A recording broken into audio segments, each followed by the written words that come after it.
The issue is not the election. The election is a battle in a war.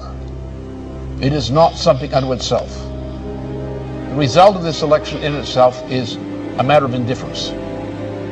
It's a question of how the battle is won and lost, which is important. But there's another issue here. There's also an issue of World War III. And World War III is between the British Empire, better known as the Anglo-Dutch liberal banking financial system on the one side, and the principal nations of Eurasia, Russia, China, India, and other nations are the targets of intended warfare by the British Empire, which is already turning Europe into a mere colony of the British Empire through the program of the Lisbon Treaty. If the Lisbon Treaty were adopted, and is being pushed for adoption now, there would not be a single nation on the continent of Europe, west of Belarus and Russia, which had any sovereignty whatsoever.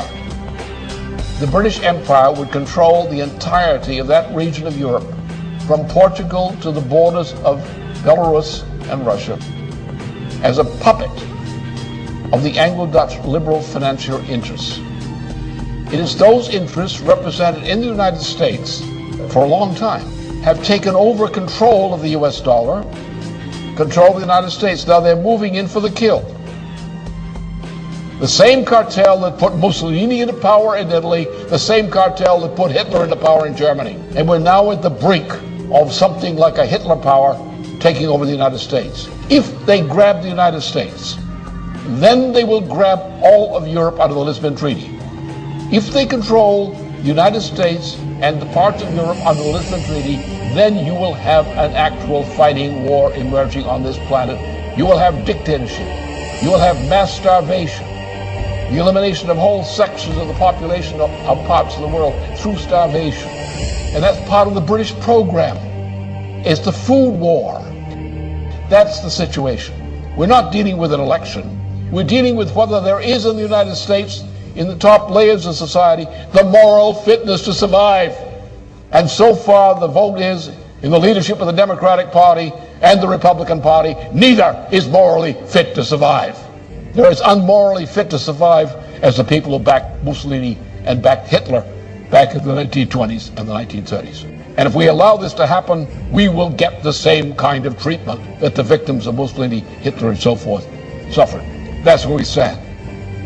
We have to win this war against that evil empire.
Now, for a number of months now, there has been a worldwide food crisis caused by many things, by the financial policies, various kind of management deals, by the WTO, which ought to be eliminated, by the promotion of biofuels, which is destroying food supplies.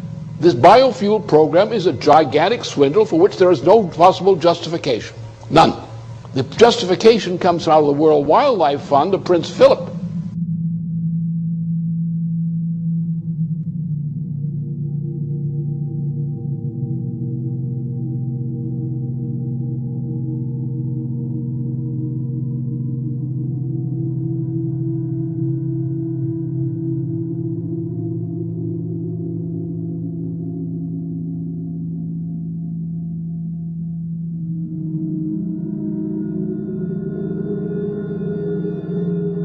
in Zimbabwe, for example, what's the crime? You have an African population in Zimbabwe, which was one of the biggest fighters against the British Empire.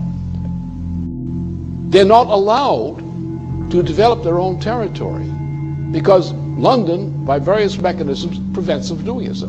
And London uses the farms it allows to prosper in former Rhodesia to feed the populations of Britain. So you have non-African farmers running farms, producing food in Zimbabwe for the edification and fattening of Brits. But the rest of the population is inhibited in any attempt to develop.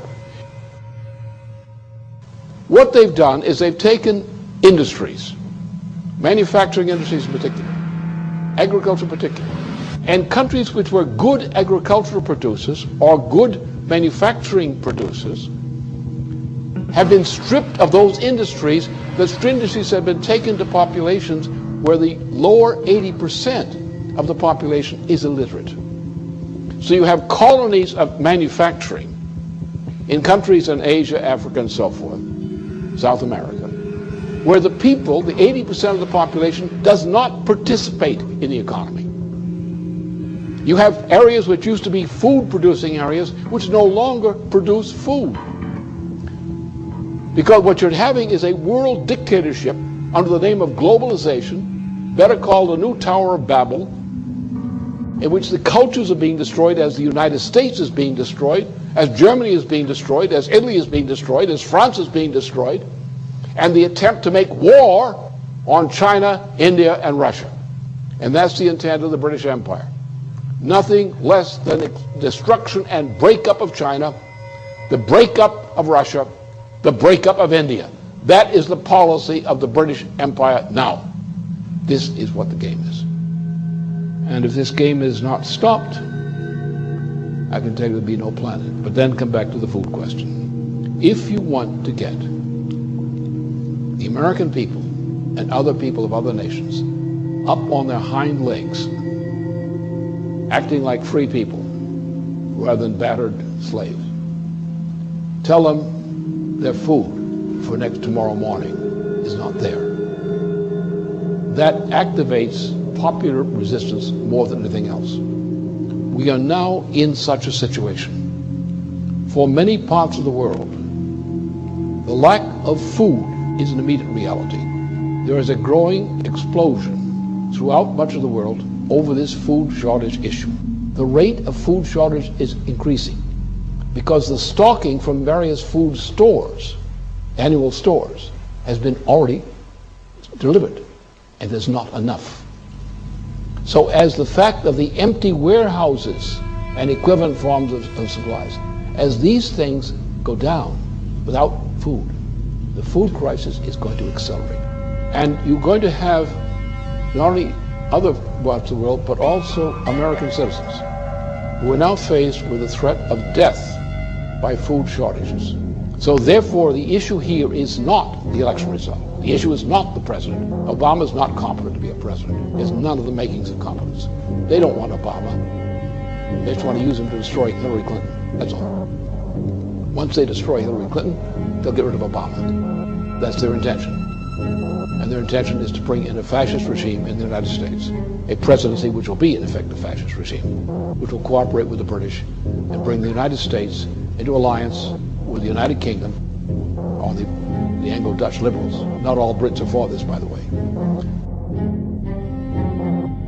And with a Europe, or Western and Central Europe, taken over by this same imperial power. An imperial power whose intention is to go to war against Russia, China, India, and other countries using nuclear power. That's the intention. We're now in a point where a revolutionary movement, or the makings of it, is building up around the food issue.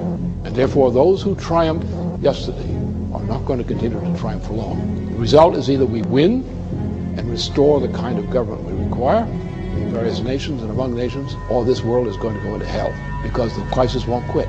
The people will die of hunger. They will die in increasing numbers. They will kill for food. The structure of society will be destroyed in the fight over food, which is not there. Therefore, either we win in this fight against this evil, or there won't be anything to fight for.